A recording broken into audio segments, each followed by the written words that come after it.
story that the title deed for the office of the president is missing. You saw the story? I saw the story. I wouldn't be surprised. I wouldn't be surprised. These people have appetite for land and buildings, you know, serious appetite. And I don't even know how much land they want. The other day they took land for IDPs in Dabibi. The president has taken over. He's now growing wheat in that farm. That farm was for IDPs. Like the president is growing his own? He has taken over that land in Dabibi. 5,000 acres, land that was meant for IDPs. He has grabbed it by force. And nobody can ask any question. If you go to that area in Narok, the land would be 6,000 acres, where 5 people were shot dead the other day. He has taken that land. It's in public domain. We have the information. Land from his own kinsmen, the Kipsigis, he's taken that land, you know. But my question is, here I'm only 3 acres. It's even too much, the land that I have here. What does he want to do with all this land? There's a serious appetite for public land, you know, to when they refused to bring it to the cabinet subcommittee that I chaired. Okay. And he said, it was taken direct to the cabinet without coming through the cabinet committee that I chaired. Okay. And he gave a direct approval without discussion, so we just regularized it in cabinet. And nobody could speak. Was it a legit deal, though? Of course not. It was pure theft of public funds. So they were actually selling the airport? Yeah, they were selling the airport, just like the way they have sold Bomas of Kenya.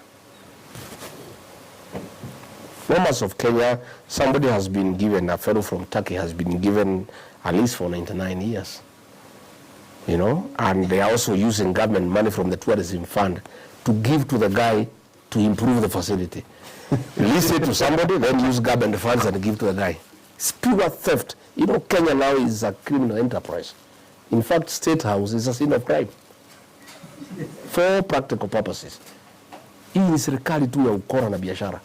And I can tell you, in another 2 years, if things go the way they are going, there will be no country, you know? Watauza country? Oh, they'll sell everything. The government, the administration of William Ruto is led by William Ruto, implemented by William Ruto, oversighted by William Ruto. Everything revolves around him. We're just there. Okay. And, you know, nothing anybody can do. That is why you find out of the 22 ministers who were appointed in the first government, 13 have been shown the door, yet nothing has changed. Because they are not the problem. The problem is one, the common denominator. Because how do you explain? Deputy President removed, replaced, nothing has changed. Attorney General removed, nothing has changed.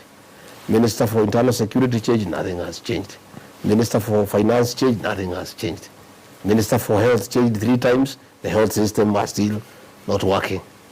How do you explain what is Kenya's problem? Because if the Susan Nakumisha was a problem in the Ministry of Health, when she was changed and Deborah brought, they would have been changed. Deborah has been changed and Aden Duale has been brought, nothing has changed. Yeah?